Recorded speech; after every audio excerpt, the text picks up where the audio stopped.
So, you're a founder. You've spent years, maybe even decades, in the lab, just perfecting the science, the tech, the one thing that you know could change everything.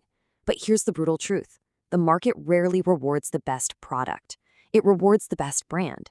So how do you actually go from a brilliant invention to an absolute force of nature in the market? Well, in this explainer, we're going to break down the systematic framework to build not just a company, but a real legacy. Does this sound a little too familiar? Yeah, it's an incredibly painful reality for so many visionary founders.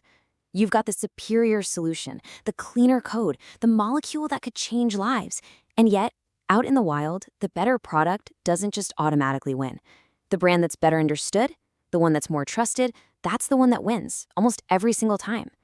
Look, this isn't a fluke, it's an equation, and we're going to solve it.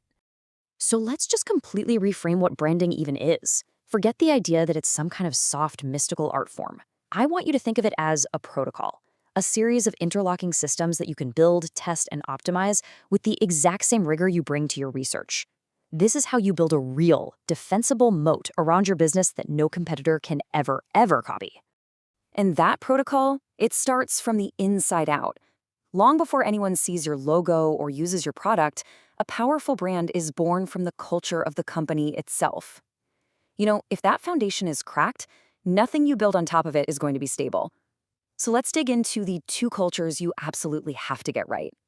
It all kicks off with your corporate culture. And let's be crystal clear here, this is not the mission statement you slap on a slide for your investors. No, this is the real deal. It's how your team actually behaves when things get tough, how you handle arguments, and whether people feel safe enough to tell you your big idea might be wrong.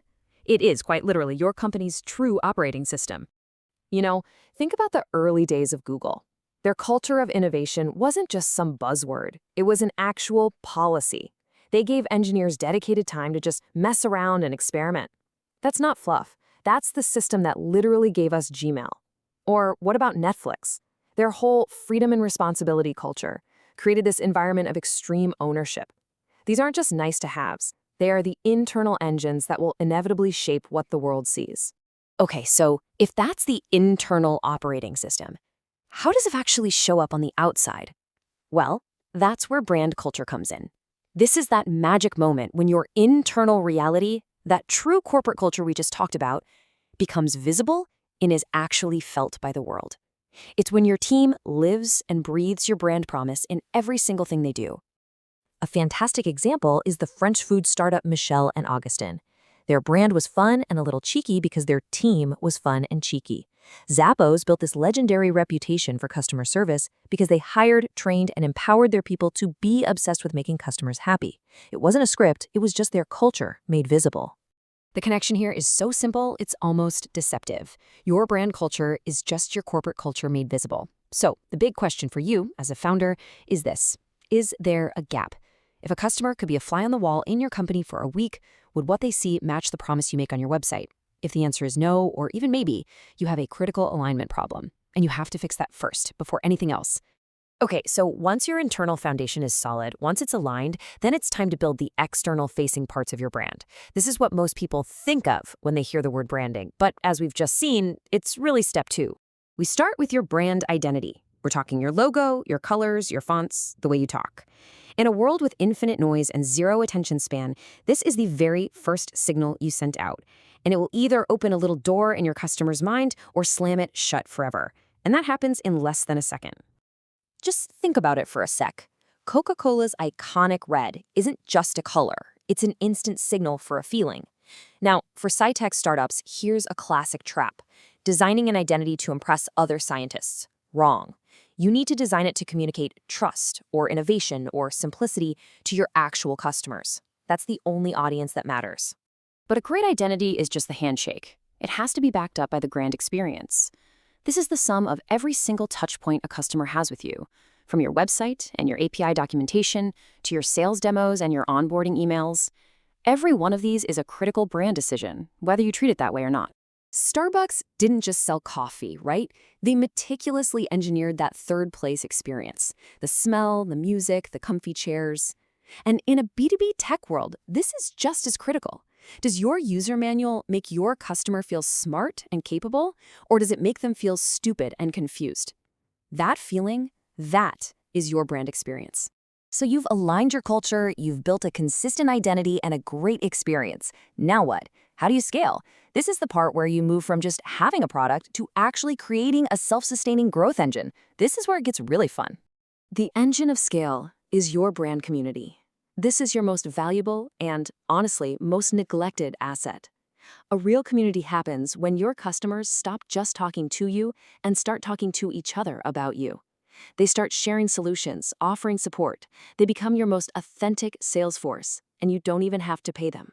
I mean, look at Harley-Davidson. The company didn't create thousands of motorcycle clubs. The fans did.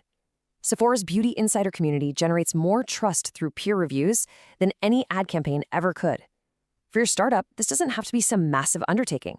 It can literally start with a simple Slack channel for your first 50 users. The goal is just to give your true believers a place to find each other. Now, a powerful community, that's the launchpad for the next stage, becoming a culture brand. This is a huge moment. It's when your company transcends its product. You stop being just a tool that solves a problem, and you start representing a bigger idea, a worldview, a movement. Apple doesn't just sell computers. It sells creativity. Nike doesn't just sell shoes. It sells the very idea of pushing your own limits. This status isn't something you can just declare in a press release. It's earned by consistently taking a stand for what you believe in way beyond just your product's features. All of this, every single step we've just walked through, leads to one final destination. It is the ultimate goal of this entire framework, and it's probably the most powerful competitive advantage you can possibly build. You see, it's a clear path. You start with your public-facing identity, you prove it with your experience, and then you foster a community around it. That community is what allows you to evolve into a culture brand, which is the final step right before you become a true love brand. Each stage is built right on top of the last one. So what on earth is a love brand? It's a brand that customers don't just use, they defend. They evangelize for you. They forgive you when you mess up. They feel like they are a part of your mission. And listen, this is not a soft emotional concept. In business terms, this is a hard, compounding, strategic moat that is almost impossible for any competitor to replicate. When you buy something from Patagonia, you're not just buying a jacket, are you? You're making a statement about your values. Apple fans don't just use the products. For many of them, the brand is part of their identity. This kind of fierce loyalty is earned by being authentic, by always trying to exceed expectations, and by standing for something more than just making a profit. Okay, I know this whole framework can feel big, a little overwhelming, so let's make it super practical. What can you do tomorrow with a very limited budget? Right here. 1. Audit your real internal culture with brutal honesty. 2. Check if it aligns with your public promise. 3. Invest in an identity that's designed for your buyers, not your peers. 4. Obsess over just 3 customer touchpoints and make them amazing. 5. Find your first 10 true fans and give them a place to connect. And 6. Write one single piece of content that takes a clear stand on something in your industry. That's it. Start there. Ultimately, the brands that are going to find the future of science and technology are being built right now by founders who get this one thing. The same rigor, the same systematic thinking, the same passion for truth that you bring to your lab or your code, that applies directly to how you show up in the world. That's the real work. So what's the first step you're going to take?